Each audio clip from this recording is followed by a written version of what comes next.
আপনারা যারা জলযোগ করেননি আপনাদের কাছে অনুরোধ করা যাচ্ছে আপনারা জলযোগ করে এসে আমাদের এই মণ্ডপে বসুন।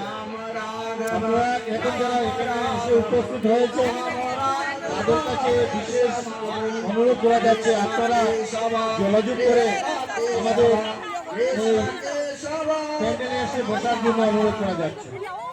আপনারা যখন এসেছেন যারা যারা এখন এসেছেন